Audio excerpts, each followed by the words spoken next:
What's up, everybody? Welcome to another edition of Drinks with Johnny. Today, I'm very excited. I'm stoked, to be honest. It's been a long time, but I am having the pleasure of being joined by a very old friend. Well, he's not old, but, you know, like old in the sense that we've known each other for a while. Mr. Bert McCracken of The Used. How the hell you doing today, brother? I'm good, man. How are you? I'm doing great, man. Nice. I'm so excited. I mean, I've had Jeff on the show before here years ago. Been trying to, figure out a time when we could get you on. And now seems like a perfect time with this show we're doing together in Indonesia, right? Yeah, I can't wait. Holy shit, it's so exciting. Yeah, man. Have you guys done much out there? Yeah, I think we've been to Jakarta like 3 times. So we've done a Okay. little bit of Southeast Asia stuff. It's been a while. Yeah, it's been a minute for us too. It's been like, I think the last time was at least 10 years ago or some shit like that. And Oh, like, nice. got canceled. So They're looking gonna be really good. The pumped. show's completely sold out. You got word Can't on that, wait. right? Yep, can't wait. That's stoked. Yeah, man. Yeah. Yeah. So, how have you been? I think, when was the last time I saw you? I saw you since Sean's wedding, right? I think so. Yeah, maybe ran into each other at a mall, maybe. Um, do they still have those? I think so. I mean, you'd be hard pressed to find them in the States, I think, at this point. Yep. Yep. But Malls for walking. you've been living out in Australia for a long time now. Yeah, I've been out here for 11 years, I think. 11 years. Yeah, it's wild. How are you digging it, man? You picking up the accent yet, or what? I don't think I'll ever get the accent. I can't even do an Australian accent, mate. I'm loving it Where, out here, man. It's a beautiful place to live. I have 2 little girls. It's an amazing place to raise children, and yeah, a lot of stuff about Australia that's just kind of makes the U.S. feel like a big pile of shit. well, you just like really made all of our American listeners really upset with that comment. But fuck them anyway, right? America's great. There's more freedom in America than anywhere else, but I think that safety-wise, Australia's kind of got the lockdown. Yeah. Where exactly are you in Australia? I'm like right outside of Sydney, so yeah. Okay. And you said you got 2 girls. How old are they now? They're 6 and 10, wild age. Wow. My 10-year-old's already like slay queen. I don't have a girl, so I don't really I hear that term, but I don't fully understand what it means. I got a 7-year-old son, so I got the age of around your 6-year-old there. So Yeah, but we're yeah. one and done. We don't know about boys. It's a wild world. We were just out with some friends who have 3 little boys, and holy shit, that's a different world, man. It's wildness. Dude, 3 of them? Yeah, I can't imagine that. I mean, Yeah. I mean that's how my mom raised us. I got 2 older brothers, and like, I don't know how the woman is a saint. Obviously, 3 boys, Yeah. even just Unruly. one, it's too much. Unruly. So, man, we started off talking about the show that we got coming up in Jakarta for everybody who it's coming up May 25th. We'll be there together. When are you getting into the city? It's an easier commute for you, so you have no excuses. A little bit. You'd think so, but Australia's just so far away from it. How long's the flight for you? I think it's like 17 hours or some shit. Ooh, yeah, I'm way closer than that. I think it's only like nine for me, so not too bad. Yeah, I'm flying in the day before to hang out a little bit. We were just in Jakarta maybe 2 years ago.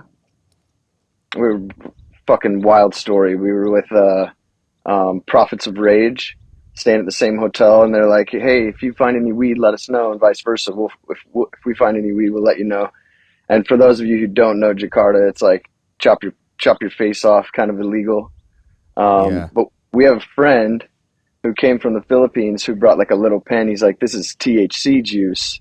We're like stoked, so we're like hitting it, and 30 seconds later, we're on acid, like full, like holy shit. So we run into the Prophets of Rage guys in the hallway, and we're like, I think we found some weed. So we go up to my room, and the bass player of Rage is hitting this thing, and we're like, dude, be careful, man. We don't really know what the fuck. He's like, I smoke with Cypress Hill every day. I'll be fine. He hit the thing, was laid out on the bed. Like, what the fuck did you do to me? We thought we killed the bass player of Rage Against the Machine. Wait, are you sure it was acid? I mean, I've never even heard of acid being in a No, vape. no, It's like no, DMT, but like no. vape? It wasn't. It wasn't acid, but it was some kind of synthetic. Some kind of trippy something. Definitely not Wow. acid, but yeah, something that felt extremely close. So we almost killed the bass player of Rage with a synthetic weed pen. Jesus. What synthetic weed? I like I said, you've done DMT, right? Yeah, yeah, quite a few Okay, and so times. it wasn't that then, and obviously it took a little bit. It lasted a little bit longer than that, right? I've never smoked the synthetic weed before, but I'm thinking that that's probably like down the lane from where we were at. Dude, I don't know that I have. I mean, well, I could say I haven't because I haven't experienced what you just described with that. So. But how was the? I mean, were you on the show with them, or were you guys just happened to be Yeah, in the same hotel? yeah, it was a festival show. The show was insane. Kids in Jakarta go off. It's pretty fun. Yeah, yeah. Did you know those guys before though, prior, or did you just run into them and they're like, "Let's smoke weed together"? Yeah, we've run into them a few times, different festivals and whatnot. So we knew the guys, sort of. But it's kind of like that camaraderie. Potheads kind of stick together. Well, right. I mean, yeah. Are you gonna bring any when we go there? Because I might need some too. I'm a little too scared to bring it myself. So Dude, it's not smart to try to bring any weed to no, dude, Indonesia. I can't believe you guys even did that. Like every time that I've been there, it's so crazy. You can't even leave your hotel. I mean, Yeah, was that it's the experience wild. 2 years ago? 'Cause you've been there more recently, obviously. Yeah, full security, AKs everywhere. It's fucking crazy. It was like the first time I went there was very surreal to see armed security guards on our floor. You know what I Yeah, mean? Like just like don't leave this floor without letting us know and stuff. And it was like, oh shit, I had no idea, yeah. Bomb checks everywhere, and yeah, it's wild. man. But like you said though, the shows have always been great. Yeah, the shows are sick. I think that they're just deprived enough from shows that when they do come, they're fucking pumped as shit.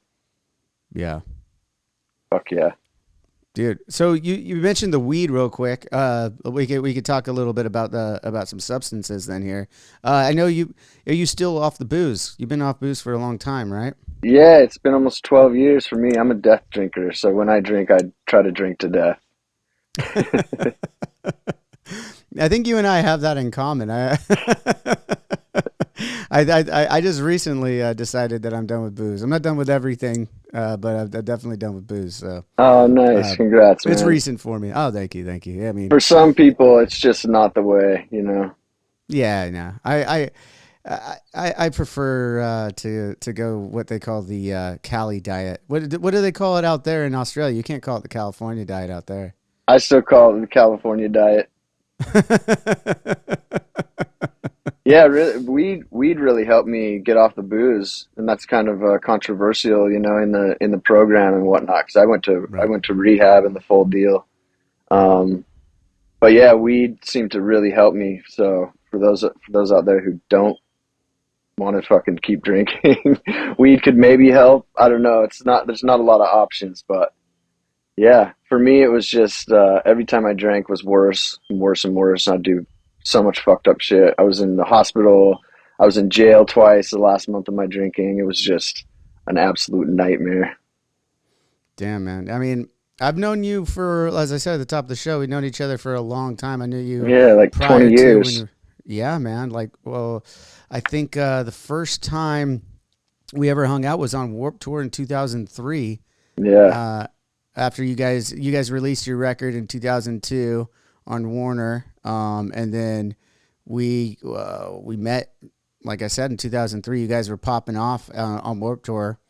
yeah, Everybody was talking about the Used. I remember that, like you jumping off the fucking stage, off the speakers into the crowd almost every day. And Yep. it was the show that everybody, not just the fans, but everybody, all the bands made sure they went over and caught any chance they got to. And, Yeah, it was that's definitely awesome. one of those. Yeah, we had people like daring me to jump off of those stacks every day. I wasn't about to let someone dare me and not show up. But yeah, Do those you shows still were succumb to wild. the dares though? Do you still succumb to Of the dares? of course, always. Don't Please don't dare me to do something. It's over.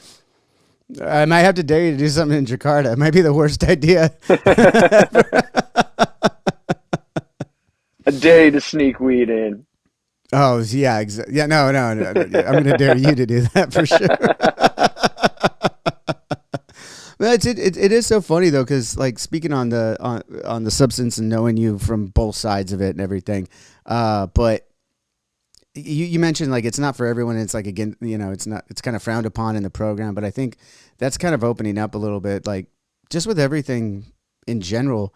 I get the sense that with more knowledge and more understanding, like people understand, like there's not one way to go, and it doesn't always Right. have to be so black and white, right? Yep. Exactly. And yeah, I mean, and then there's so many options now too. I don't know. I mean, probably because I keep talking about my recent like quitting of booze, but Instagram's listening to me because I get all these fucking ads for all these alternatives to drinking like all the time, and I'm willing to try some of them because I'm like, one of them's got like mushrooms in it. I'm like, I think I could fuck with that. Yeah. Yeah, the Have you tried microdosing any of seems that? to help a lot of people. Yeah, I just tried microdosing for a little while. Tried a little bit of ketamine. I struggle immensely with depression and anxiety, so I'm down to try anything. Yeah, I've seen the ketamine stuff too, and I've heard on other podcasts I listen to ads for like it almost I don't know enough about it, but maybe you do. More like home remedy style of like these ketamine packets or something like that, and you go with the it's accompanied with an app that helps with the therapy of it and small doses of Right. ketamine that are supposed to help you. Is that something that is that similar to what you're talking about, or do you know what I'm talking about here? Yeah, I know what you're talking about. I had a friend who was a serious program, like he would shoot ketamine with his doctor and all this kind of crazy shit. So he had a bunch, and I was just doing it without any guidance. But yeah, ketamine's a trip, man. Take too much, you'll be interstellar for sure. Well, I hate to say it, like we're trying to be serious about recovery here, but like no, the only time I've ever done ketamine was when I did it to get fucked up. You know, Yep, yep, and it works. It works a it works lot. real well. Works real Yep, well. yep, exactly. um, yeah, but I guess I got like the drink forms of all this stuff now too. Like I guess kava they're using kava in some stuff like small forms of kava that's supposed to make you feel somewhat like alcohol, but without the hangovers Yeah, and shit like that. yep, yeah. I would love some alcohol without a hangover. I think that's yeah. Be I'd like to beautiful. be able to drink alcohol without all the repercussions of a Yeah, hangover. The regret the next morning, the questions of what the fuck did I do last night. All that yep, kind of shit would be. I'd like to be coherent but still have the fun. You know what I mean? yeah, yeah. For me, alcohol makes anything possible. So if I'm on alcohol, then I could be on anything else in a heartbeat. Yeah. It just kind of. I've heard that a lot. I don't think it really took me into that spot, but like I've heard that a lot. Where like once you have a few drinks, then it's like, oh, let's go fucking do Do drugs. whatever's around. Yeah. Yeah, yeah, yeah. I love doing drugs, so it's a it's a double-edged Well, now you sword. got rid of the alcohol. You can just do the drugs without it. Exactly, which I think is a lot safer road for me. As whatever works for people too is, I guess, the bottom line though too is you got to think about it and work at it yourself individually. It's not can't follow one thing that's blanketed for everybody and expect it to just work for you. I don't think. Yeah, yeah. Rehab was a big part of it. I think that helped me really take it seriously. So whatever people can grab onto that helps them take it seriously is a pretty big deal. Right. You find that like when you're in that place, the whole universe seems to be speaking to you, telling you not to do the thing that's fucking you up. And for me, that was like the moment. I had a caseworker who was was a really old guy. He worked with like Kurt Cobain and a bunch of cool people, but he said one thing to me that stuck. He said, if you're deathly allergic to strawberries and you just keep eating strawberries every day, like how smart of a move is that? And it really stuck with me. I'm deathly allergic to alcohol, and I shouldn't keep fucking with it. Yeah. Well, you've been Yeah, doing great for 12 years, so that's fucking awesome, you know? yeah. Congratulations on that. I don't really ever have any kind of urges to get myself. I remember who I become. Yeah. I think that's one of the things that I deal with it through therapy and stuff like that. And I've had, I've been in therapy kind of around alcohol being the main topic for shit, probably 11 years, something like that. And Yeah, so like I've tried a bunch of different ways of like, oh no, I could still keep this girlfriend as a side hustle, and then I finally realized I got to break up with her, and yep, it was like but yep. life I will know go that. on. Yep, it will. It definitely will. Yeah, man. But speaking of like let's go back though to what I mentioned before, the first time we met on Warp Tours and stuff like that back in the day. Um, that 2003 Warp Tour was when you guys were already on Warner, and we were getting people like Andy Oliphant and Craig Aronson and Tom Wally coming out, who you guys were already working with, and shortly after we would sign our deal with Warner at the time.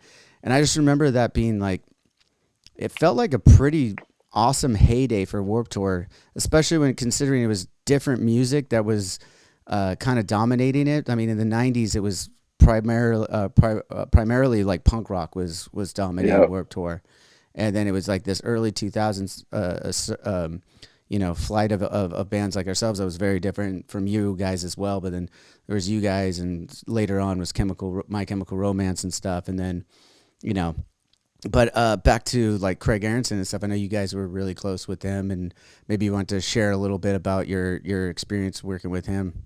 yeah. He was an amazing guy. He was a music fan like no other.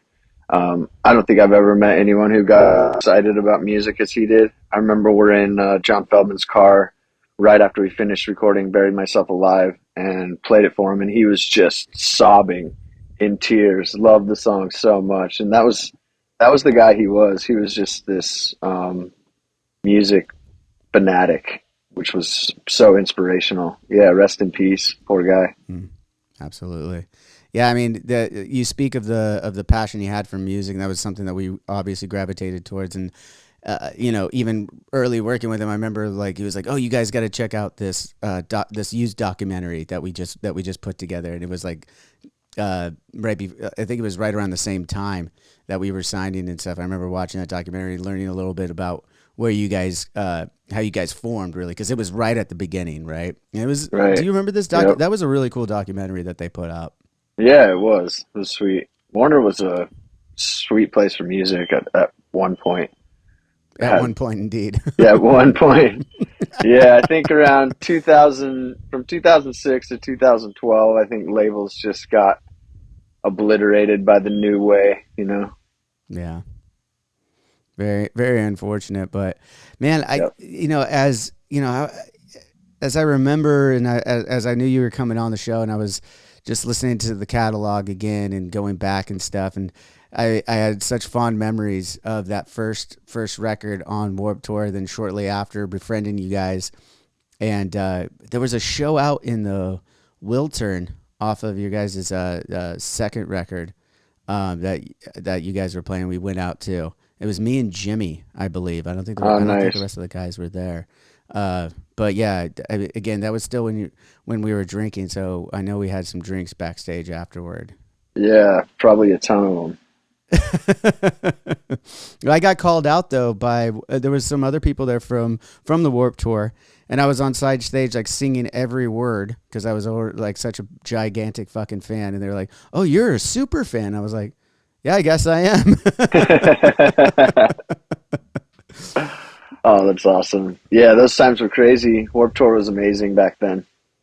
Yeah, man. And then And it all kind of comes full circle to this, like bringing into When We Were Young festival that you guys did last year, and then I think are you guys are on it again this coming year, right? Or Yeah, we're doing it this year as well. and it's so fun to see that lineup for me, like thinking of those times and this kind of resurgence of the early of like let's call it the early 2000s, Yeah. alternative music that was happening, and like everybody is like really into it again, I guess. Like those records specifically too. I mean, how has it been for you guys being a part of that? Yeah, so exciting. We've been on the ride up and down the whole time. We never went anywhere. We never took a break. We never broke up. We've been through the ups and downs. So the lulls from, like I was saying, the lulls from dubstep kind of left this empty space for bands like us for a little while. But this resurgence is incredible, and we're here for the ride. We've been an emo band for 25 years now, so we're fucking stoked. I'm so glad you used the moniker emo because I wasn't sure. Like, do you embrace it at this point? Did you guys ever like fight that 100%. moniker?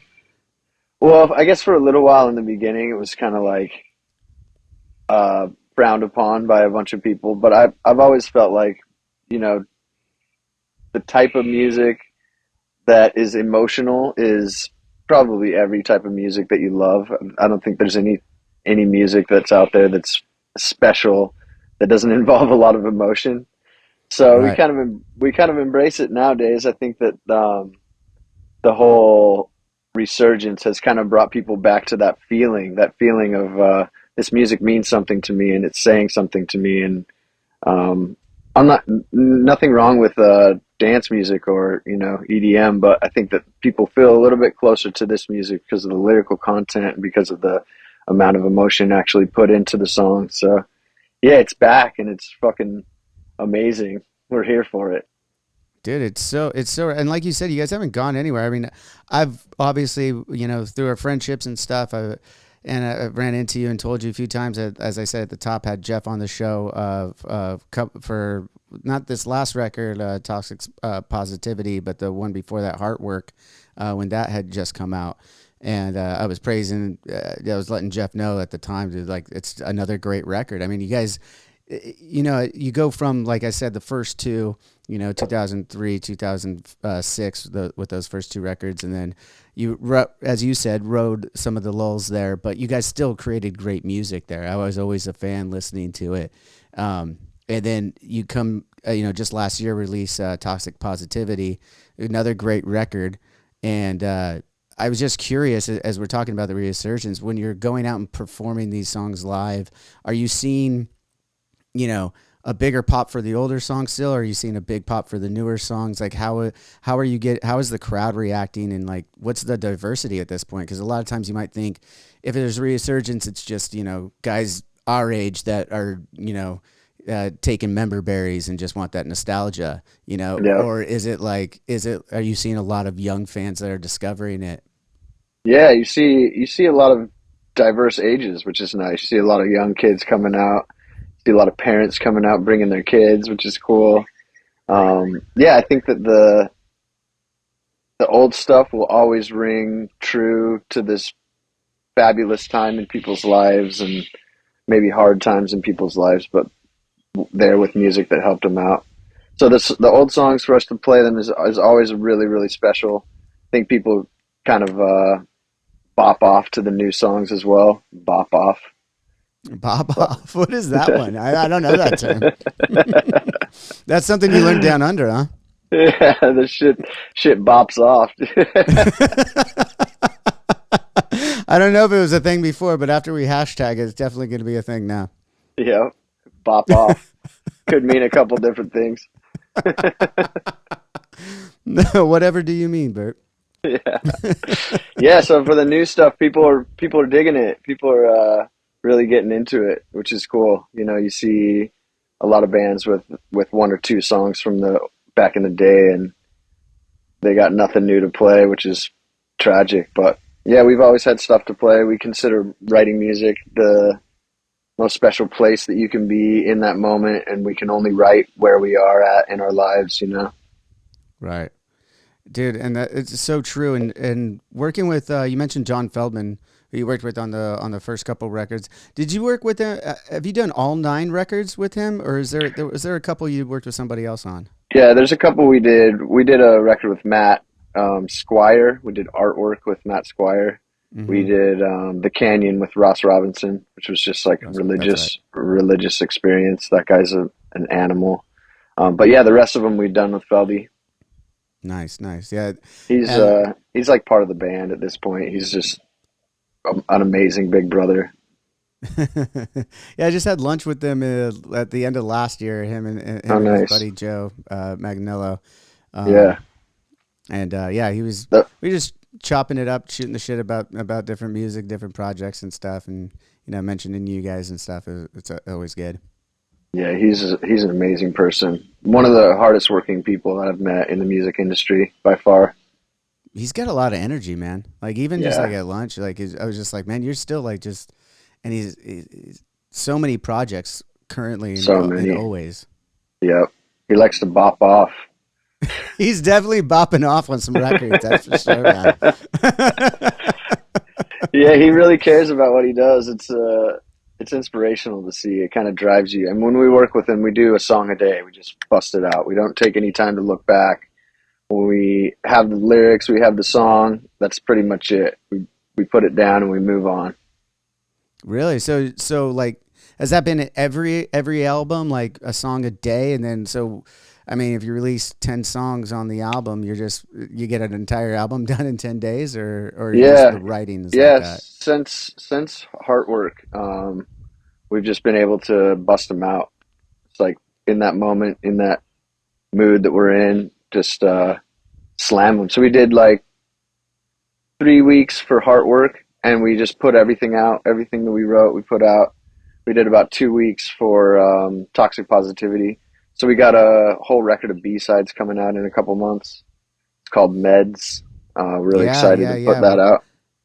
I got to hear that a little bit, and I was warned by our good mutual friend Sean that it wouldn't be announced yet when we release this episode, but it will be in a few days. So we're either gonna have to clip that out and release it a few days later, or we're gonna tell him to fuck off. We're releasing it a few days early. Yeah. But Oh, yeah, no, Sean's the I man. actually got that today. Earlier Oh, today, they cool. sent me a copy of that, and I have some questions there. But before we go there, because like I said, we might just clip that out and, and put it like a few days later on the 17th. We release the first single from that. But getting back to Toxic Positivity, when I was listening to this record like months ago, and even when I just went for a run the other day and I popped it on. I was popping off on a run and I listened to Toxic Positivity. And man, it really something struck me of like just the catalog that you guys have, and for your writing specifically. I feel like every time I hear a new Used record, even for the first time, I feel like I can sing along without having heard the song before, and I think that's a Yeah. testament to the way that you just build the melodies, right? And I think that's like an underrated talent in songwriting. Like there's catchiness, there's hooks, there's stuff like that, but like literally, I feel like I can sing along the first time I've heard it. Is that something that you strive for? Is that just something that comes natural to you? I think that's something that just comes natural. Of course, you would strive for that kind of thing for a record. You want people to be able to hear it for the first time and feel some nostalgia for something that you kind of don't know what it is. Um, but yeah, I came from pop music when I was young. I was obsessed with Michael Jackson, Whitney Houston, Mariah Carey, all that stuff. Hell yeah. So I think that that kind of helps with the poppy melodies. But yeah, definitely not something we plan out, but something that's really cool about the used. Yeah, it's something that I've always been like enamored with, like from day one. Is just the melody is just like really, like you said, like something that everyone can just grab onto right away, and then Yeah, and then on more listens, you hear more of the intricacies going on there. But like being able to just grab someone in off a first listen is something that I find super underrated. yeah. Thanks, man. I love a good melody. There's nothing more fun than a catchy melody to me. Hell yeah, man! And you've done so many great ones over. And you mentioned some of your influences there in the pop world. That brings me to the question: like, what was your first record that was yours? Maybe purchased or was given to you, regardless. But like the one that everyone has one that like this is my record, and this is something Yeah. that made me want to do music. What was that for you? Yeah, I had vinyl of Thriller that I just Hell played over yeah! and over and over and over and over. That was probably it for me. I remember I skipped school to watch Michael Jackson live on MTV, and I knew from that moment that's what I wanted to do with my life. I was like, I want to be up there making people smile. That's fucking it. Dude, so cool. My, Were you like all of the rest of us though, like in the living room trying to do Michael Jackson dance moves too? of course, yeah. Had to be, man. And I'm terrible, terrible at it. That's why you had to go into the rock world because you have to be able to dance like that if you go into the pop world, right? Well, dude, I mean that's a pretty great one to go off of there. Um, I lost your video there for a second. I don't know if you pushed a button or you can still hear me. Lost him.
Oh, we got you back. That man, All good, man. I'm so unprepared. My phone just died. What a what a fucking irresponsible fuck. Dude, it's all good. I mean, I'm missing the background. I mean, that was a beautiful background you had there. But I mean, now we get to see a little bit of your home, so that's okay. My backyard is like the full bush. It's amazing. Dude, you got that Australian bush going on, just bopping off behind you. Yep. Boppin' bush. Exactly.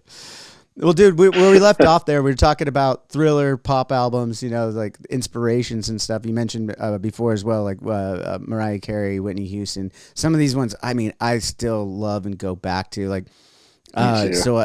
yeah, I mean, like sometimes I'll be like out on the golf course, smoking a little bit of weed and playing like just pretty much the names you just named and kind of dancing around, and like the other guys around me are like, what the fuck is wrong with this guy? Because we get the stigma. I'm sure you get the stigma too. You got tattoos, you're in a rock band, everyone's like, well, you gotta only listen, like you must listen to nothing but rock and roll music. And I'm like, dude, I Yeah. don't even listen to that much rock music, to be Me honest. neither. Yeah, me neither. What Yeah, are it's something fun. you still go to then? I guess is a question in there. We like a lot of Prince around here. We like a lot of Oh yeah. Michael Jackson still. My girls love Whitney Houston. Love, love. We listen to a lot of new pop. We love Post Malone. He's a constant around our house. Yeah, it's great stuff. Do you guys mess with Justin Timberlake? And I asked Oh because yeah. I just got into the new record. Oh, I love Justin Timberlake. What a talent. So amazing, right? Like, Yeah. have you ever seen him in concert? Yeah, we saw him at the what's the club called in Philadelphia? It's like the 400 or something, just a small little tiny place. And the Roots were playing as his backup band. It was like Oh insanely shit. special. Yeah, it was awesome. Dude, that must have been that. You got a much cooler spot than I saw him at the Forum years ago on the 2020 tour.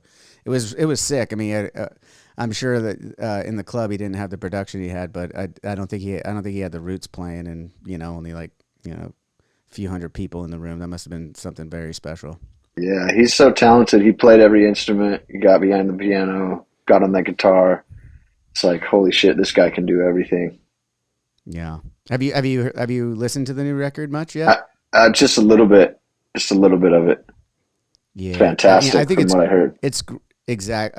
I've gotten through the whole album once, and then every other time I've gotten through like the first half, but I really like the second half. I think the second half is when it really starts to get going and shit. Like that's when you start to that as Gloria Stefan had once Yeah, said, the group yeah. eventually the rhythm is going to get you. And I love it. I'm ready. dude, it's so Yeah, I good. got It's a so I got good. a I got a pop record coming out, solo record. Oh shit, yeah. I know you've done. Yeah, I know you've done. You've worked with. What was it? And not that long ago, you worked with Demi Lovato, right. Yeah, she's awesome. and then so. What's this pop record? I'm But yeah, excited now, dude. I didn't know you're doing a pop record. I heard something about your solo stuff, and I thought it was some of the stuff that you've done with, your features with MGK, as I mentioned, Demi Lovato. But you're saying you got like a whole pop record coming out, huh? we did. Feldman and I did 24 songs. Now we're just down to picking them out. First single comes out the end of May. We're really pumped. It's gonna be fun. Dude, I can't wait to hear it. I'll I'll send you some. Dude, please, because fucking talking. I just want to talk about pop music with you now, and like Yeah, fucking this fuck all the other shit. Like, yeah. what kind of pop are we talking about? What's some of the is it the inspirations we just talked about? I mean, are you going off into some different places? Yeah, it's all over the place. There's some like Backstreet Boys type of pop on there. There's some kind of more dirty pop. There's lots of dancey stuff. It's gonna be fucking exciting. It's all Dude, the are you stuff that gonna it's all the stuff that I would fight to put on the used record, you know. do you get a lot of do you get a little you get a little pushback when you try and put some of that shit on there or what? My band's been really supportive. It's been pretty incredible. They know I'm just doing it for fun. And the name I'm going by is Robbie the Used, so it can only help the used, I imagine. I was wondering because I saw your Instagram handle as Robbie the Used. I was like, all Yeah, right, I guess. And then I see it here as your name signed into this chat too. I was like, all yeah, right. So now it all makes sense. That's awesome, man. Did you when you say like Backstreet Boys or anything like that? Are you layering your vocals like that so you have like some boy band shit happening? yeah. Feldman goes wild. Is We he go singing on hard. it too? No, no, but he's a big part of it. We did all the songs together, so he's just a maniac. He knows about every different type of music. He knows how to make any sound you want to make. It's pretty incredible and so much fun. So much fun working with him. I could write a song with him every day for the rest of my life. And how are you guys doing that with you being in Australia and him being in LA? You flying out, did you fly out for this stuff or you just doing it sending each other shit? Yeah, I usually just stay for like a week after the tour or something. And and you had 24 songs. So how many sessions did you run out there to get this project done? This was originally like a birthday present for me for my 40th birthday, and we've been working on it for 4 years now, which doesn't make me 44. It makes me 42 somehow. I was gonna do the math, but I was like, I'm not gonna call him out on his math or age. So there's, Yeah, we started in 2020 and like deep in the pandemic, and been working on it for quite a while. It's just something fun for me. Just something, yeah, I could throw it in the ocean if I wanted to. I already made it. It was already a success. yeah. Honestly though, that must feel like so freeing to be able to do something like that for you, right? I mean, just be able to. I mean, of course you're having fun and doing things and doing what you want in the used as well, but like this has got to be a different sense of freedom, I would imagine, right? Yeah, it's those poppy jams are always the ones that I'm trying to fight to get on the Used record, and it was fun just to make the jams that I knew weren't appropriate for the Used. We took a few songs. The song "I Hate Everybody" that's on Toxic Positivity, that was Mhm. originally a Robbie the Used jam. There's some jams that we come out with that are like, oh, that's too heavy for Robbie the Used. But most of the time, it's just a simple pop with amazing catchy melodies is what we're going for. Dude, that's like everything. I just want to listen to that and dance around in my house, you know? Like Hell yeah. are you Hell busting? yeah. I mean, again with the pop music and bringing dance into it as well, and you got two little girls. You guys got to be busting moves and when you're listening to some Whitney, like dancing around and stuff, right? Of course, yeah. We got this we got speakers in our kitchen. We're just dancing around while we cook. Such a good time. What are you guys cooking up, dude? What do you guys fancy yourself some chefs? Or you Yeah, got lots some of different pancakes in the stuff. morning or what? I like to do like a big, nice roasted pork butt and make some pulled pork tacos. I like to do amazing 12 cheese mac and cheese. Get you all 12. get you all lumpy, get you all blumpy. Yeah, we like to cook it up. We try to go for everything around here. That's rad, man. That must be so much fun, dude. Just like have two girls just running around like I mean, and you It's said 10 amazing. and 6 years old. Like God, that dude. How Perfect is it like age. touring though, man? Oh yeah, Yeah, totally. How's it touring though? Have they been able to come out? Are they aware of what Daddy does for a living? Share with me a little bit of that side of life. yeah, they're really brave. They come out and they sing their own songs on stage, and it's my daughter comes out like she's born for it. So both of them just love the stage. They love what Dad does. They've never been on tour, but they've seen a bunch of shows. I think it's almost time to bring them out. They're almost to that age. Yeah, yeah. I won't be bringing my son to Jakarta, but I will be bringing him out to Europe shortly after. So Oh, that'll be nice. fun. Hell And yeah. you guys got some stuff in June with the story of the year coming up. Yeah, we do. Should be super fun. The story of the year guys are so nice and sweet. We've known them for 20 something years as well. So Yeah, yeah, that'll be that's got to sick. go back to the Warp Tour days as well, I imagine, right? Yeah, for sure. Back A when they were lot of called friendships Big happen, Blue man. Monkey. What? Who was Big Blue Monkey? They were Big Blue Monkey before?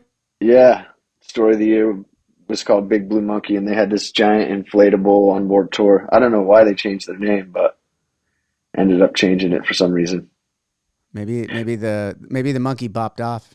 Yeah, monkey's popping off too hard, dude. I didn't know that about them though. That's funny. Yeah, s- they're super cool guys. The sweetest guys ever. Yeah, It's that'll be an interesting though, awesome like tour. the yeah. I mean, you're going through America on that one. It's like a lot of I saw some Midwest cities and stuff like that. So, and this is like a year into your cycle at this point, right? Yeah, we'll do this summer tour, and then we'll take a little time off. We'll do like a big fall tour as well. And then there's rumors and talks of us doing shows with Avenged Sevenfold, so we're keeping our fingers crossed. Ah, ugly rumors, ugly rumors. Yeah, No, it's so funny though, because I mean, aside from this show coming up in Jakarta and the Warp Tour that we've talked about, I mean, all the years that we've known each other and been fans of one another, like we've never done this before. I know, it's crazy. We've never even toured, which we need to put an end to that right away. I agree, man. I agree. I mean, like I said, I've been such a big fan for so long, and knowing you guys as people too. I mean, it would just be so much fun. That's awesome. So Yeah, we feel the same it's way. got my vote. We'll leave it up to the audience to decide, but you know, it's got Yeah, my vote. super cool crossover between our fans too. I think it'd be amazing. Yeah, absolutely, man. Yeah. Absolutely. Um, well, yeah. Speaking of friendships and on the Warped Tour, what were some of the other ones that you've been able to hold on to like over the years? I mean, like we've been talking about, like that camaraderie of the Warped Tour that is no longer here. Has really cultivated a lot of friendships, and especially when I talk to people here on the show, I talk to people just out and running into them and stuff like that. Um, It seems like everyone still holds a very fond place in their heart for for those tours, even though we were traveling in a van and eating shit and doing whatever. It was like, Yeah, it was rough. The behind the scenes was a little rough sometimes, but everyone. I think it made everyone so much closer having gone through yeah, it together. yeah. So many good friends. So many good friends from bands who weren't necessarily playing big stages on Warped Tour. Um, I can't even remember the band, but stayed good friends with these guys ever since. What was the fucking band called? Anyways, they were one of those bands, right, that just played on that odd stage, built the stage, whatever it took, driving in the van, not sleeping a bit. Yeah, like you said, eating shit. Fucking amazing. Such good times. But yeah, when those when we were young shows roll around, it's like a big, huge family reunion. Everyone you've ever known and all the crew that you've ever had or ever known from other bands. It's pretty incredible. Yeah, man. I mean, you mentioned the crew too. Like every once in a while, I run into a few of the guys that are working the stages and stuff at some of these other festivals. And I'd be remiss if I didn't mention Brian Dale, who Yeah. just had stage 4 throat cancer and stuff. And our Yep. thoughts and prayers are with him and his family, of course. 100%. Um, I mean, one of the legends, man. That Yeah. voice, that laugh, just always there to help, man. Like God, I every time I see Brian, just the biggest smile comes over Biggest my smile. face just looking at him, man. Like, and Yeah. you hear that big fucking laugh, and it's like, That oh, I laugh. love this so much. That's it. Yeah, so many cool people on Warped Tour, that same vibe. Just amazing people, amazing to be around. Greg Yeah, man. Teal, so Till many yep. so many names that I could go through, but yeah, Brian Dale, what a champion. Yeah, man. And I'd missed the Lost when we were young. I gotta check and see what our schedule is. I'd love to go out just for what you just talked about. I want a piece of that fucking that feeling again. Like that's gotta, Yeah, you know. it's insane. It's a great show. I can't believe they pulled it off so smooth. It's pretty wild. Yeah. Well, that's Yeah, a so testament many. to your management there. The Yeah, great Sean Akavon killing it in management and putting some pretty cool shows together for everybody. These festivals he's putting together yeah, been Sean awesome. Akavon. Who would have thought coming from I think he was tour managing you guys on Warped Tour. That's the first time we met him. Yeah, he absolutely was. That was the first time he came out, and yeah, that was fuck, that was the same year, the 2003. He was their tour manager, making sure we got our one case of beer and chips and salsa that we were allotted. And then we go make friends with the sober bands on the tour and be like, you got beer on your rider that you're not going to drink, and we take it. Yeah, exactly. Yeah, Sean Akavon's killing it. What an amazing friend, a good manager. He's one of the best. Yeah, man. I mean, it's so cool to look back at those. That's the first meeting of you, myself, Sean. Everybody is back on that Warped Tour. Then flash forward to now it's been a little over 5 years ago where we were all together again in Mexico when Sean and Jenny were getting married, and Yep. it's just like. Yes, it's just so cool. And then every once in a while, Sean loves to do up his birthdays. Every birthday's got to have that fucking big dinner. And anytime Yep. you're in town and it happens to be his birthday, we meet up and it's some 20 course fucking meal and a bunch of fucking party animals and stuff. It's so Yeah. much fun, man. Love a good dinner with Sean Akavon. It's always something special. Yeah, yeah, yeah. Yeah. Anytime he like recommends a place around here, he's like, oh, you need to check that place out. I know that it's going to be a good restaurant. He's that kind of foodie. Yep. Yeah, I love that. How are you finding the food out there 12 years in? I mean, Australia is not much different. I feel like the times that I've been there as far as food goes, but is there anything you're finding? I mean, now you're a local man. So like Yeah, next time I'm in Australia, you gotta tell me the local places to go. I've only I gone to will. the fun touristy places. Yeah, dude, we got a big place you can come and stay. We'll take you out. We take you out all about. The food is a little bit different. Crack an egg and you get like a dark orange yolk instead of like a white, yellow, pale yolk. The chicken is a little bit more chickeny. Mm, The the stuff is a little less processed with the Monsanto Bayer uh, sick ass.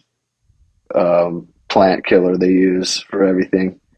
I think it's Mm. a little bit more of a healthy lifestyle here.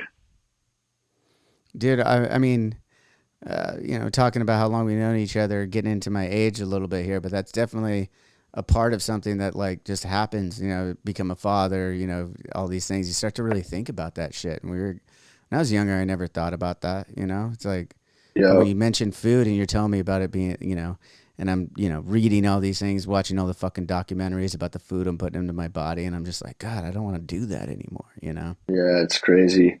The fast food situation here is way better as well. Like I live in a little town called Glen Haven, where there's not even a McDonald's. It's pretty sweet. Oh, so they just don't have fast food? That's the better situation, or is the fast food A that they lot of have like places somehow better? you can find fast food, but for us, we live a little bit far out to where there's just local shops, local pizza joint, local Greek joint. Yeah, so it's a little bit different than a McDonald's on every corner. Yeah. Hey, McDonald's. I don't know when the last time you even tried to go to a McDonald's. It's not like on a budget anymore. They don't have the No, dollar menu like we nope. used to. Going back to those van days where you see the golden arches on the side of the freeway, and you're like, yes, I could eat today because I got the fucking Cheap, dollar menu. yeah, cheap food, no more. Yeah, but it's the same food. It just costs Uh, more now. I don't fucking get it. yeah, it's terrible. It's just terrible. It's not better. It's not like all of a sudden they started making it like healthier. No, It's still the same shit. yeah, just twice the cost. Yeah, It's man. unbelievable. Yeah, it's unbelievable. Man. But yeah, so I guess now would be a good time to get into that B-sides you guys are dropping here in a few days. Uh like I said, I got to listen to it a little bit, and the first song you guys were releasing today is Meds, right? The that you're Yep, calling it. yep. Yeah, That one's Med's the a first single. So I had a question because that one seems like a little bit more up the usual alley for the use, and then we'll get into a couple of the other ones that I really gravitated towards. They felt a little different. When these are B sides from Toxic Positivity, then I'm guessing. Right, yeah. So we did And like 2 weeks and we ended up with like 20 songs, 21 songs. The Used just wants to put everything out there, no matter how bad it is, or just throw it out there. Not no saying, matter how bad it is, yeah. you're really selling people on this B sides record you're dropping here. I love the B-sides. But you know how it goes. You have some songs that kind of don't fit on the vibe. They don't fit the exact place in the record or whatever. So yeah, just to be able to put it all out feels so good. Yeah, man, and you could tell like they're great songs, but they are individual songs. Is kind of what like, which is it seems obvious why they'd be separate from the record. In my opinion, it wasn't because a lot of people might think foolishly, oh, these are throwaway songs. They're not throwaway songs. They just didn't fit on the record, as you said, right? Yeah, it's just a different vibe. Like Meds, we really wanted to go for some nostalgic kind of Warped Tour jump, jump, jump kind of vibe. So Yeah. it's a little bit all over the place, but I think that there's so much stuff on there that Used fans will just really dig. Yeah, dude. And like going into the pop stuff though, like I said, I just got it today, so I'm looking at the fucking everyone at home knows I'm looking at the fucking title tracks right now. But Take Yourself Out was one that like I was fucking with right away. Uh, Nice. just that verse, man, like a little bit more like I don't know. It's poppier, but it's like dancey, man. It's like almost like Latin feel, Jamaican feel, Yeah. fucking like Ding ding cool shit ding happening. ding ding ding ding ding ding ding ding ding Yeah, ding ding dude. ding. Yeah, it's sick. And we wanted a song that kind of went from 3/4 to 4/4. Something I love. So yeah, we got to nail it down on that jam. Pretty fun. Yeah. Was that were any of these melodies coming from some of this Robbie the Used stuff or We're just all over the place. When we get into making a song, it's like the first thing we do is sit down and say, see where everybody's head is at, see how everybody's feeling. And usually the way that I'm feeling that day will kind of shape the type of song that we write. Um, so just in that moment, it's really yeah, it's really just all about that moment.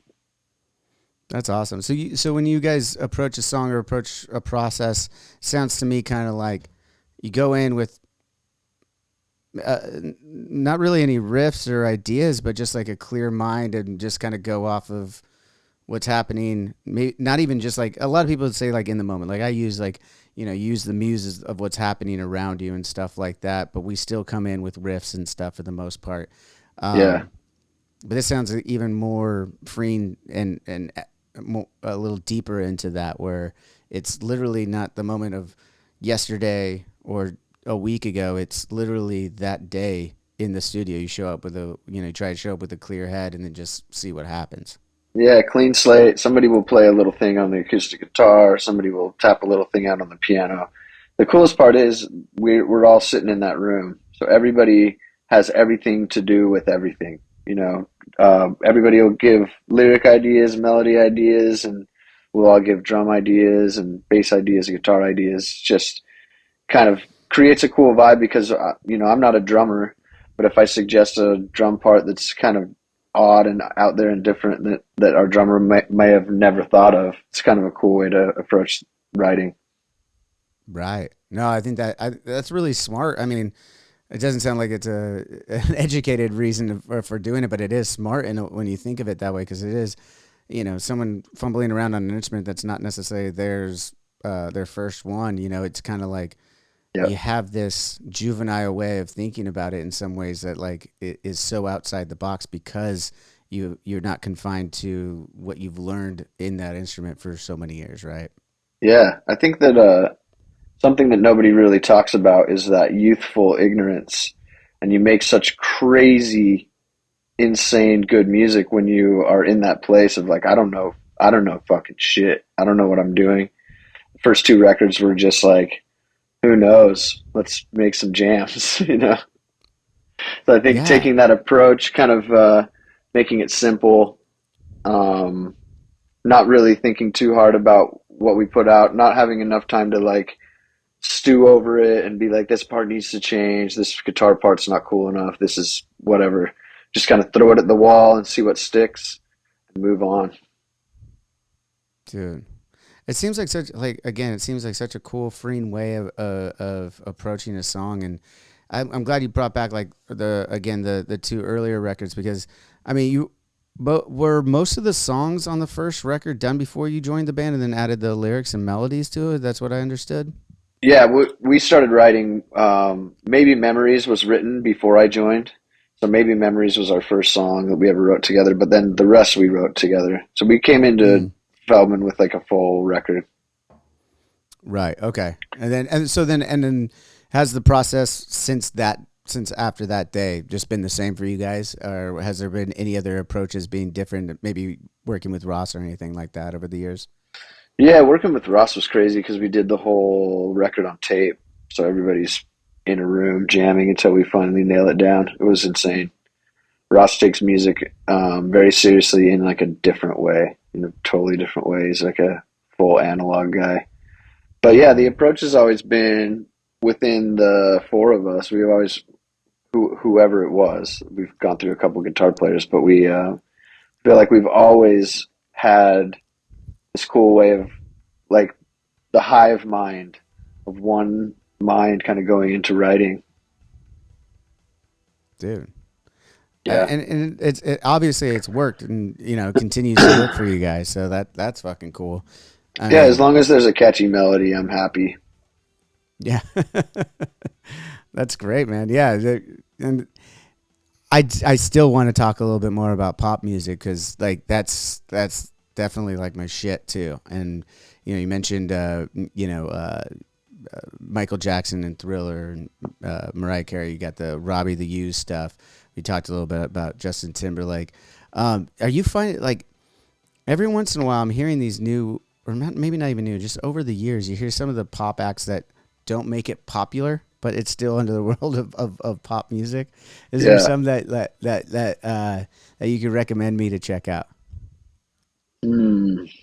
I don't know if you've ever heard Lauv, Lauv. Love. No, I haven't. Oh yeah, he's got some really sick songs. Young kid, Just saw him play here at the Enmore Theater. He's pretty fabulous. He's fabulous. Fabulous. Yeah, Yes. check out Lao. It's pretty cool. What else? Small little underrated pop act called Post Malone. Just a teeny little, just a Yes, I te- haven't heard that. I haven't heard that guy. yeah, just a teeny little pop act. He's starting to blow up a little bit. It is kind of funny to see where like not funny, but yeah, no, I'll say fucking funny. It is fucking funny to see like Post Malone blow up so big from and like came from like that the hard rock world Came from this originally, you world, know? exactly. Yeah. Yeah, Is, he's is a is is talented that as is fuck. that the aspirations of Robbie the Used? Is that what we're not gonna be saying Posty anymore? We're gonna be saying Robbie. Let's hope not. We'll keep it chill. No way, dude. I'm gonna be singing the praises the whole time and be like, dude, that Used record's all right, but you gotta listen to Robbie the Used. That's the shit. Dude, I can't Yeah, wait. So it's on that record though, a little further, like musically, when you say you're working with John on it, and did you guys bring in a band to play a lot of stuff? How are you getting the band the backing band in there? Or are you playing everything? Is it a lot of programming? yeah, we just What's the play vibe on everything that? in house, you know. We just play everything. John's amazing at instruments. I can fiddle. He has some engineers that are just like wizards at playing anything. So we kind of build it all in the studio. There's some programming, there's some cool live instruments as well, but it's kind of all over the place. Right, right, right. And I guess like there's different genres of pop, right? Like it could be in so many different directions, really. Because I mean, Right. pop is just really taking a lot of different music together and putting it together with a great melody, and it becomes popular because fucking it sounds good, right, to most Yep. people's ears. So like, Yep. are you kind of running the gamut of different and usually is kind of timepieces, right? Like the 70s had a certain way of tackling pop music and different from the 90s or the 80s or the early 2000s. Are you running the gamut of subgenres of pop, or is there Yeah, one kind of definitely. I specific? think it's all over the place. We have some like Huey Lewis and the News stuff. We got some Oh yeah. yeah, it's all over the place. It's really cool. I love 70s pop. I love 80s pop. I mean, I even love 90s pop. I don't mind a little Oh yeah. Britney Spears. Hell yeah, dude. I Yeah. mean, the 90s is when I was like young and impressionable, man. I was into Yeah. all that shit. Yep. Me too. Coming out of the early 90s rock and being like, "Oh, no, I don't really like this shit." And then wait a second going, "Wait a minute. That sounds pretty fucking good. I'm into Yeah. this." Yeah. For sure. Yeah, that's awesome. Man, yeah, so I know that I don't want to bring it too much down to a downer, but you mentioned earlier that you've dealt with depression and stuff when we were talking about the substances and everything like that. And I think, if you don't mind, I think anything you can share there of your struggles there would be probably something a lot of people who might be going through shit like that and think, there's no way out. And I Yeah. think at least today there are more. It's talked about a lot more than even 10 years ago. I feel Yeah. like, and I think It's that's a a good great thing that thing. it's yeah, it's a really good thing that it's more out in the open now, and I think that so many people out there who have the same struggles that I'm going through. So making a song that kind of represents that feeling for me can capture a lot of the attention of people who might feel the same. But I think that having, and this is not possible for everyone, but having a good support team around you really, really helps. Having people around you that understand depression, understand anxiety. And I know for some people who, like, in their lives, people don't understand and they're having a hard time getting out of bed. And it's like, this fucking guy, you know what I mean? So for me, it really helps having like a good support team around me. Yeah. Well, Yeah. specifically, what are some of the things that you struggle with still today, or have struggled with? Like you mentioned, maybe just for a lot of people who wouldn't understand, like for people with a different perspective and going through different shit, the simple task like getting out of bed and having a Yeah. reason to get out of bed can be fucking daunting. Yep. Is that something that is a struggle, you know, maybe not constantly, but still today? And have you been able to maybe address maybe where some of that has come from? Yeah, making records definitely helps. Putting myself out there is scary, but it also is very therapeutic. A lot of my depression comes from nothing, comes from nowhere. I have everything going on in my life. I'm really, really lucky to be in a band for 25 years. I have a beautiful family, healthy family. So it's like, how the fuck could this guy feel depressed? And it's more in my body than in my mind. My body won't let me get up and get to work, you know? And that kind of depression is really confusing for a lot of people. It's like, what do you have to be down about? And the truth is, I don't have anything to be down about. For some reason, my mind and my body can't make this connection. But yeah, it helps a lot to talk about it. Therapy helps a lot. Have people around you that you can talk to, even if they don't understand. You know, getting it out, Mm-hmm. putting it out in words really helps. Um, Being active helps a lot of people. Like some people can't stand to sit around or they go crazy. Like John Feldmann, he's the type of guy Mm-hmm. who would lose himself if he wasn't going crazy. Um, for me, being in the gym helps a lot. It's just slow steps. I think that if you're struggling with anxiety and depression out there, that um, there's hope for someone like me, then there's hope for someone like you as well. Right. Right. Yeah, And I think it is important that that you share that part of it too, where you know you don't have. It's not. It doesn't have to come from a complacent place in your life. You know, it really doesn't. There's many different reasons, perspective, chemical balances, everything that can cause this. That it doesn't. yep, It's not situational. yep. I think the pandemic really fucked a lot of people up. And Yeah. I think that we're still coming off that residual, what the fuck just happened to us. And it might stick around for a while, you know. Those feelings were so strong and so intense that it really, really affected the whole world in a crazy way. I think a lot of people came out of it like me, just what the fuck just happened? What the fuck just happened in Mhm. my life? Absolutely. And I think in some ways, for a lot of people who didn't feel that way before, you know, like 100%. there's a lot of people who felt that way before the pandemic happened, and for people who maybe didn't struggle with mental illness or mental struggles, maybe not even full illness or depression or anything like that, they now can maybe sympathize with those a Yeah. little bit Y- better and understand it a little bit better. Yep. Yeah, I had really no, I mean, I've always had a bit of a issue with depression, but during the pandemic, for some reason, my body just went crazy. And I've talked to a lot of people who have experienced the same thing. It's just like, who knows what happened? Something happened. How do you mean your body went crazy though? Could you be more specific on that?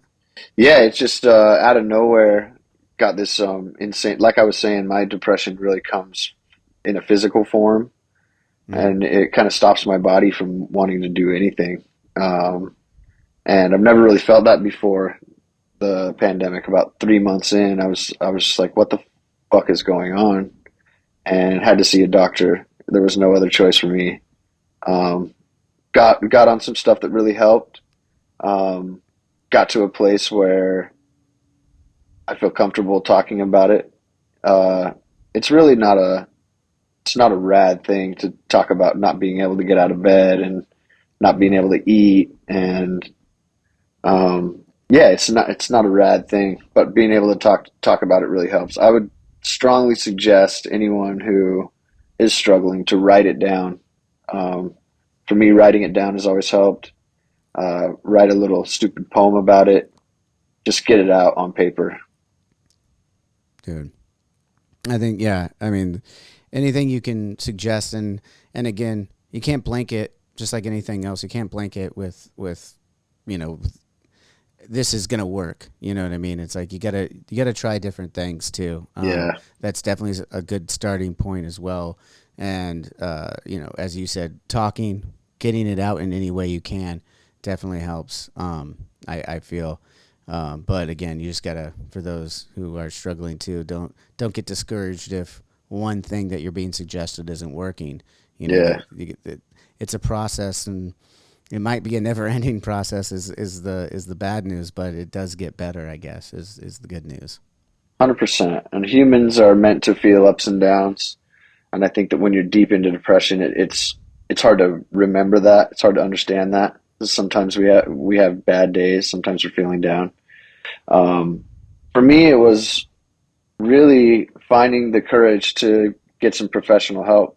I always thought that that was a sign of weakness and something that only crazy people did, you know. But after I found some good therapy and found a doctor who really cared about me, it was world change. It changed my world. So I think that the proper steps as far as getting some real help, I think that is important for people to understand that it's okay. Yeah, I mean that stigma was, you know, that was widely, that was the popular stigma Yep. about therapy and stuff, and it, you know, after you've been in it a little bit, it kind of seems silly that that was ever the stigma, right? It's like Yeah, you exactly. you, you got to work on your, everybody, even if you're not dealing with depression and anything. I would suggest trying it out because it's your mind, it's your emotions, it's your perspective. It's something that you, it's the one thing that you have that you can hold on to, Yeah. and you should work on it. You know what I mean? Yep. Like you're gonna work on all this other stuff. You gotta. That's probably the most important thing is who do you spend the most time with? Yep. You know, like you spend the most time with yourself. So you gotta Exactly. find a way to love yourself, enjoy yourself, figure out Yep. whatever that means to you. Yeah, exactly. Yeah, I think a big part of it as well is finding that place where you do feel okay. And once you find that place, kind of try to recreate that place all over the situation. Try to constantly find that place where okay, things are all right now. Um, yeah, but it's tough. It's tricky. I think it's different for everyone. I don't know about you, but when I've finished a therapy session, when I finish like an hour talk with someone that I don't know that cares, I always feel 100% better than I did once I'm off that phone call or out of that situation. It's always like, wow, who would have thought that that could have helped me as much as it did? Absolutely, man. Every Yep. time. Even on those days where it was the appointment was made and you're kind of like, oh, I feel fine. I don't feel like I really need that or this and that or worse off the bad days when you're like, oh, I just don't want to fucking deal with it. Can't You do know, it. Yeah. whatever the case may be. You know, you never regret getting on that phone call or having that session in person. However, you take your session over Zoom, whatever the case may be. But Yeah. that hour chat, man, you always walk away from it go just a sense of calm, sense of understanding in a way, and just better about you know, better about yourself and better about the situation that you're in. Yeah. Time for self-care is always important. Like you said, even people who aren't seriously struggling with depression, I think therapy can kind of help rearrange your priorities and put you in a place where you understand what life is really trying to throw at you, right? Yeah, and putting your and to that point of that you brought up, like everyone kind of felt something from the pandemic, and a lot of it was like where everyone had to question where their priorities lied. You know, where are my priorities? What is the most important thing to me? What, you know, and for a lot of, I mean, for a lot of people, maybe I could even speak for myself. It was a struggle because I always thought it was one thing. You know, maybe it was. I mean, at the time, it was alcohol and partying and fucking playing in the band and making sure that that was everything. And looking at it and putting in perspective that although those things are still a high priority, the top priority is the happiness, the well-being of my family and friends that are in the band with me too. You know, like Yeah, that's exactly. the fortunate stuff that you take for granted sometimes. You know, granted sometimes. You know, like like you said, we don't have anything to complain about. There's not a complacency. Life is good, Yeah. but when you get jaded about those things and you're just focused on the wrong aspect of it and not Yeah. realizing how fortunate we are that we get to do this with our friends and have this freeing, these fun experience of writing music and playing in front of crowds and everything, taking for granted, not understanding where the priority lies in that, I think Yeah. is something that I felt a little lost with, and just Yeah. from that. It's hard to look at your life like that sometimes. It's hard to think about just all the amazing things that you've been a part of and how grateful you should be for all those things. Having a healthy family, having two healthy children just blows my mind. It's like, how did that happen to me? You hear horror stories of children being sick, or it's like, Yeah. how did I get so fortunate to be the dad with two amazing, healthy, happy girls? It's wild. Yeah, Yeah. sometimes taking that serious time to be grateful for the things that you have, even though sometimes it seems impossible. Yeah. I think that it's always going to help. There's always something that you can feel happy that you have. Yeah, If you do the work and realize it and put your life into perspective and yeah, understand. Look, bottom line is we all just wake up into consciousness one day and don't really know why or how we're here, what the fuck's going on. And sometimes, and you get different variations of, did you get the short end of the stick? Did you get the big stick? What the fuck did you end up with, along the way? And then of course life happens, and it rearranges your perspective along the way. But at the end of the day, we're all like, I mean, we're fortunate all just to be here a lot. Like, what is this on the place and why planet. the fuck are Yep, we here? Like, and yep, we're here at the same time, Bert. Like, you and I are here at the same time.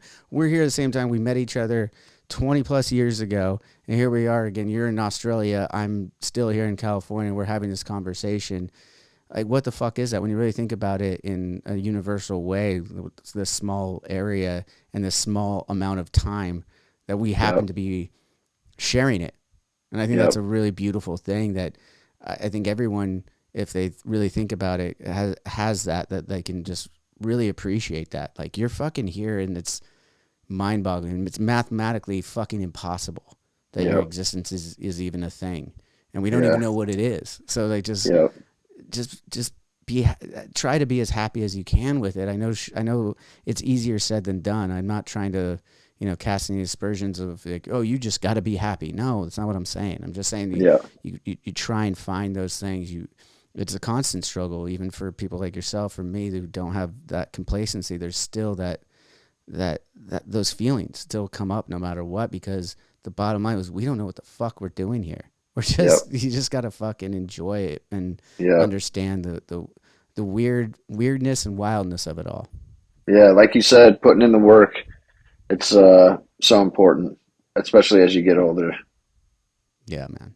Putting in Especially as that you get work. older. Yep, And hey, and being a father too really helps put that shit into perspective. Like you said, blessed to have kids and they're healthy. That's always the first thing. yep. What do you want, a boy or girl? I just want a healthy kid, man. I just want a Healthy fucking kid. healthy kid, because that's, Yep, and then see where it goes from there, and that shit. And then you want to be there for that kid. And when you start to, at the age that your kids are, the age my son is, you start to kind of see the joy and relive your life in a way through their yeah, eyes. And it's so cool, man. Like, exactly. that's the cool shit. Is there, before we wrap it up here, is there something on that we could bring it back to like a happy time? Like, is there something that you've introduced your family to that is something from your childhood that they've gravitated towards too, that that you just like feel, and you're just like, yes, this is like, for me, it's professional wrestling. Like, I grew up a big professional wrestling fan. Now my son's all into it. I take him to the events. We watch the pay-per-views together. I have, Nice. I have some of these guys that are on my walls and shit, like on the podcast here that I've befriended. They come over to the house. He holds the title and shit. I'm like, I'm so glad I'm able to give this to him, and like Yes, we could that's share awesome. this because it's something as a kid. Do you have something like that you share with your daughters? Yeah, I was a competitive gymnast growing up, Both my girls love gym, but we have them in like a serious ice skating regime. They go like 4 or 5 times a week. They're Wow. competing figure skaters, so it's like this really special and nostalgic for me because I remember that competition. I remember cruising out to different gyms and different competitions, just like different ice rinks, putting on a little show. It's amazing. It's fantastic. Dude, well, how is that? Do you get a lot of ice out there outside of Sydney? No, Like, no, that's the thing. There's just like one ice skating rink in all of Sydney, so we truck it. We truck it there 4 times a week, keeping them yeah, super active. yeah, and you make the trek and you love it. I'm sure you love every Love minute it. of it, even though, yeah, that's so cool. You did mention though you can't. I can't. I'd be remiss not to go a little deeper into the fact that you just said that you were a gymnast as a kid. Uh, Yep. like, do you think that helped you when you were jumping off the speakers at Warped Tour? You kind of knew how to Yeah. tumble. Is that the case? Yeah, I knew how to take a fall. Yeah, I was crazy gym life when I was little. I started gymnastics when I was like 3 or 4 and competed till I was about 15 when I wanted to quit and start a band. So, yeah, that was my whole life before. I think that that kind of traveling, that kind of stress or competitions, I think that's almost just like playing shows on the road. Yeah. I did. Yeah, Yeah, it's I never did the traveling stuff with sports. I mean, I was in sports, but never. I was never that competitive, I guess, when it came to sports. So I don't have a kinship with that. But just having the discipline and the camaraderie and stuff, I could definitely vibe with. And yeah. dude, like Yeah, the it's that go ahead. nervous energy. Yeah. That we live for that nervous energy. We thrive on it. Oh hell yeah, yeah. That's like yeah. People, I'm sure you get it too, where you're out and about with your family and stuff, and you make friends with other people who have different walks of life, different jobs, and can't imagine what you do on stage. And they ask like, how do you get up on stage and do that and everything? And it's like Yep. I've always loved it, even when it was nerve wracking. Even like I don't Yep. get as nervous these days as I did before. It's more excitement, but even in the Yep. early days, that like you said, you thrive on it. Like I gotta imagine that's how it was for you too. Like it's just like that pressure. I actually love it. Like, I Yeah. don't know. Yeah, we're sick. We thrive on it. That that kind of torturous, nervous excitement. I still get crazy nervous, and I think like if I wasn't, then I'd probably care a lot less, you know. Yeah, I mean, I guess it is still nervous. I don't know because people ask me like all the time, do you get nervous before you go out? And I'm like, I don't know. I can't really categorize it as nervous. I get excited. And then when I'm out there, I feel everything, and especially now, like since I mean, as you know, we were uh, kind of on a forced hiatus for like 6 years from being on the Right. stage. We were working, but we were off the stage for like 6 years. And Yeah. that first time getting back on it, I wasn't nervous. I was just like, this is where I belong. You know what I Ready mean? to Like go this home. feels right. Yeah. Yeah. Yep. I love that. Yeah, Yeah. I'm a pretty shy guy in real life. I'm kind of socially awkward, and um, the whole the whole thing with like friend situations and everything like that. I'm a pretty nervous guy, but somehow the stage feels like home. Get up there and yeah, these South America shows we just did, insane, 45,000 people, and you get out there, you're like, what is even going on? But it helps you realize your place. You know, it's like I can't believe we're still doing this. I can't believe there's still people out here who want to see it. Like we're the luckiest people in the world. Well, luck and also a lot of hard work and a lot of ups and downs as we talked about too. Yeah. There's a lot of stuff behind that, eating shit as we said on Warped Tour, the lulls of the music industry going up and down, and so Yeah. it's there's definitely hard work, but yes, fortunate, lucky, all the things you feel it when Blessed. you're on the Yeah, whatever stage. you want to Yeah. call it. Yeah.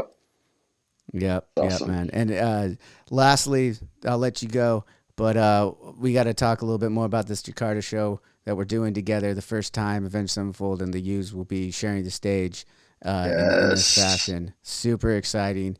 I Yes. usually got to warm up before, but you goddamn right. I'll be fucking side stage watching as much as I can. I might even sneak out to the crowd if I can. I don't know. That's Jakarta's a little awesome. different, so I don't know if I'll be able to get to front of house, but I'll be watching somehow for Hell sure, just yeah. for that nostalgia factor. But for those Same with me. I can't wait to see you guys play. It's been so long. man, I mean, a couple things then real quick because I forgot to ask. Like, I shared some of the moments that I remember from meeting you and stuff. Actually, I remember not to put a damper on it or anything like that, but we were both drinking at the time. There was definitely a couple of times. I think you called me Dan on Warped Tour at one time on the bus because you thought I was Dan from Atreyu, and I was like, dude, like 2 nights ago, we just like hung out for like 3 hours drinking together. I think we even kissed at one point, and then like you called me Dan the next day, and I was like, "What the fuck?" But I bring up that story Dude, though to more so like, what I mean, you were around at such early days, and fans of this show, fans of Avenged Sevenfold. We always revere Jimmy the Rev Sullivan here, and you had the pleasure. He was a big fan of yours as well. yeah, As I mentioned, it was me and him that drove up to the World Turn at that show, and we're constantly. I mean, me and him were blaring the Used yeah, first two records when we were living together at my parents' house, and it was beautiful time, and yeah. have great fond memories of that. And I just wondered if you had any stories or perspectives of some of those earlier times of you guys getting to know us in Avenged Sevenfold. Yeah, I remember partying with Jimmy quite a bit. Such an amazing soul, such an amazing human.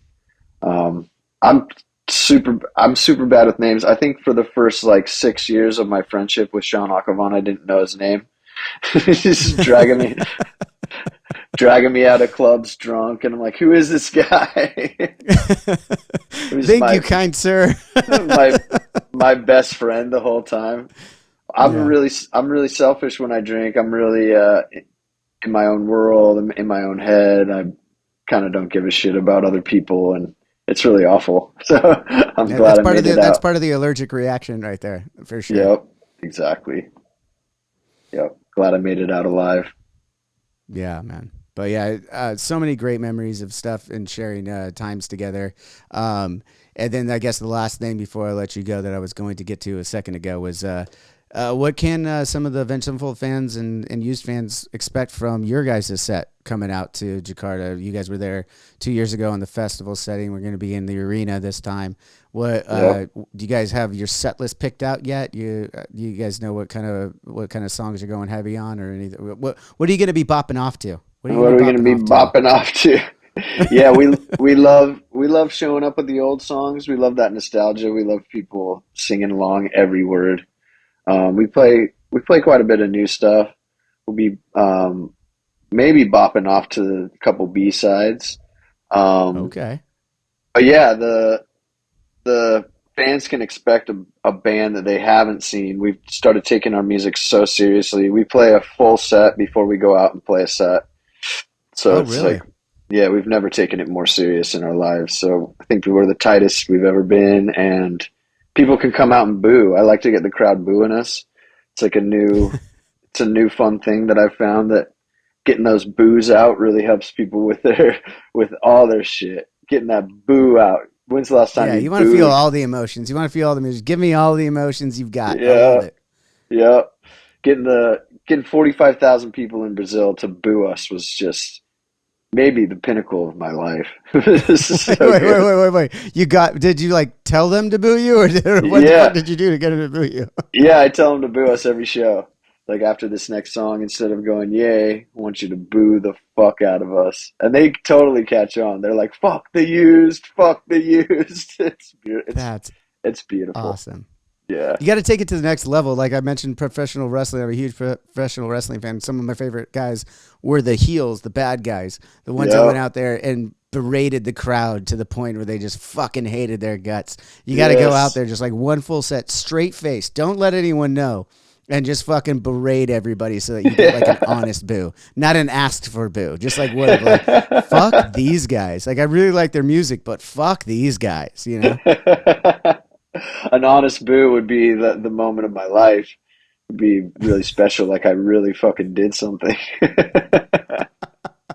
It's something we all aspire to. It's a little known secret in the music world that we all aspire to be fucking booed. Just be booed. Just be not booed off the stage, fuck because out. I ain't fucking leaving the stage, but I want to be No, fucking booed. booed. Throw a few things as well. Now, be careful where you say that, because there's a couple I know places it. you might get. I know it. I know it. Well, man, dude, thank you so much for your time tonight. I can't wait to see you in a few weeks Hell here, yeah. in Jakarta. I'm hopeful. I imagine we probably be staying in the same hotel, if not very Oh, for close. We'll see sure. each other hanging and stuff. So For I'll be there for sure. a couple of days. So can't wait to Nice. see you again, my friend. Yeah, me too. It's gonna be awesome. Really stoked. We'll be Yeah, bopping off man. together. We're gonna be bopping off all over fucking Jakarta. They don't even know what's gonna hit them yet. It's gonna be fucking bopping off. Man, thank you again so much, Bert. So awesome to have you on the show and Yeah, have this thanks for having conversation me. that we've had before in different facets, but never like this. And I really appreciate it. So Hell yeah, thank you man. again. And Yeah, thanks to thank you. everyone for at home. Yeah, and thanks to everyone at home for watching, listening, whatever you're doing. And make sure you're helping us out with that subscribe and fuck off button, whatever the hell they call it these days. So Yep. thanks again, as always. Till next time. Cheers. Peace. Peace.